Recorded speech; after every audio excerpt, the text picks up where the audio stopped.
Saya bertemu dengan Robiatul. Ia menceritakan kisah sedihnya tak bisa melihat ibunda tercintanya menunaikan ibadah haji. Setelah menanti selama 20 tahun, ibunda Robiatul dipanggil Yang Maha Kuasa. Keinginan melihat Ka'bah pun musnah. Persiapannya tuh udah banyak banget. Kayak misalnya dia dikit-dikit dia udah bilang, Mama bentar lagi haji ya. Aduh, malah jadi mau nangis. Mama bentar lagi haji ya, gitu kan. Ya sedih sih gitu kok. Orang tua gitu kan nunggunya lama.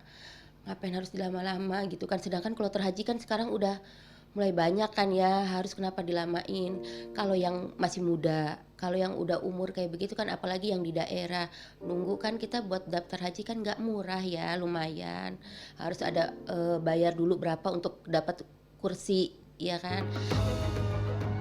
Miris dan getir jika cerita Robiatul dihubungkan dengan realita dugaan jual beli kuota haji.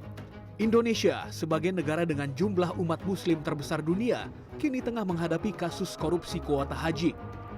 Dugaan korupsi atau jual beli kuota haji mencuat dalam beberapa waktu terakhir. Ini berawal saat Komisi Pemberantasan Korupsi KPK memanggil ex-Menteri Agama RI Yakut Khalil Qomas 1 September lalu. Saya tertarik menggali lebih dalam kasus ini. Mendatangi Gedung Merah Putih Komisi Pemberantasan Korupsi. Saya pun bertemu langsung dengan juru bicara KPK, Budi Prasetyo, yang mengungkapkan penyidikan kasus ini begitu kompleks dan tengah mendalami aliran dana yang berujung pada satu muara. Kita mengkaji juga terkait aliran dana yang disebutkan kerugian mencapai 1 triliun rupiah lebih. Lantas, apakah ini sudah mengerucut ke satu pihak atau satu nama? Terkait dengan dugaan aliran uang ya yang diduga dari Biro Travel ini ya kepada pihak-pihak atau oknum-oknum di Kementerian Agama.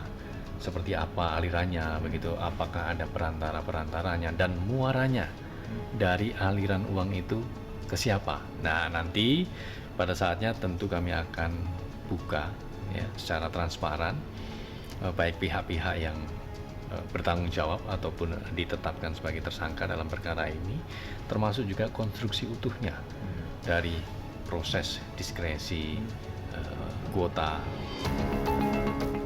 Saya ingin menggali lebih dalam temuan barang bukti yang telah disita pihak KPK.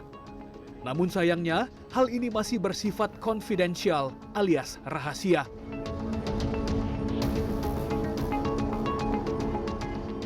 Saya kemudian bertemu dengan penasehat kuasa hukum ex-Menteri Agama RI Yakut Khalil Qomas di kawasan Jakarta Selatan. Pihak Yakut justru masih mempertanyakan tuduhan kerugian negara hingga 1 triliun rupiah. Nanti kalau untuk terkait bukti-bukti sendiri, apa saja yang sudah dikantongi dan worst case-nya akan seperti apa, Bu Melisa? Ya, kita kan tentu mengikuti dan harus percaya proses penegakan hukum yang dilakukan oleh KPK hari ini berjalan secara transparan dengan prinsip adil ya. Adil artinya mereka akan membuka seluruh fakta-fakta yang ada, menggali seluruh fakta-fakta agar terang siapa saja sebenarnya aliran-aliran yang menerima aliran-aliran dana itu. Terus kita juga berharap nanti kan kita sebenarnya masih menunggu nih. Belum ada angka pasti dari kerugian negara 1T itu sebenarnya bagaimana gitu kan. Kayak kemarin kan kita lihat ada statement dari Ustadz Khalid Basalamah bahwa dia itu membayar biaya visa gitu ya kepada salah satu travel juga. Walaupun dibahasakan itu oknum Kemenak, faktanya itu adalah travel. Pada kesempatan ini, saya juga mendapatkan file perjanjian asli MOU kerjasama dengan pihak Kerajaan Arab Saudi yang menjadi landasan pembuatan keputusan Menteri Agama RI nomor 130 tahun 2024 tentang pembagian kuota haji tambahan 50-50 yang kemudian berujung dugaan jual beli kuota haji. Ini kan kejadian haji 2024. Sebelumnya pendakwa Ustadz Khalid Basalamah mengaku mendapatkan iming-iming kuota haji resmi, namun dengan harus membayar sejumlah uang pada seorang oknum. Menarik ini, kita bisa masuk sini nih. Selain visanya resmi, kita juga bisa dapat maktab VIP. Oke. Nah, berjalan waktu tentu ada penjelasan tentang masalah visa itu dibayar 4.500. Dan waktu itu kami karena Uhud Tour pun izin PIHK kami, izin haji itu keluar akhir 2023. Sementara ini kan kejadian haji 2024. Jadi kami sudah dapat jatah untuk kota, tapi memang harus antri. Biasanya itu 6-7 tahun ke depan. Nah ini 6-7 tahun ke depan ini dia kita berarti belum bisa berangkat di tahun itu. Tapi karena ini dibahasakan ini adalah percepatan, ini adalah resmi, bisa dipakai. Oke, kalau gitu tidak ada masalah. Kaget dan kecewa, perasaan inilah yang bisa jadi dirasakan oleh Ustadz Khalid karena tak menyangka telah masuk dalam lingkaran permainan jual beli kuota haji. Sementara itu menurut Rizky Sembada, mewakili Asosiasi Kebersamaan Pengusaha Travel dan Umroh, terdapat alasan khusus sebagian biro travel haji tidak mengambil kesempatan kuota haji tambahan yang dibagi oleh Kementerian Agama. Tidak memiliki jamaah yang urgent harus berangkat di tahun itu. Itu kemungkinan pertama, dan ini yang paling mendasar ya, saya rasa seperti itu. Karena kalau orang berbisnis terus dia ada yang ada potensi peluang, saya rasa diambil. Yang kedua, dan ini mungkin sedikit ya, tentang hati nurani.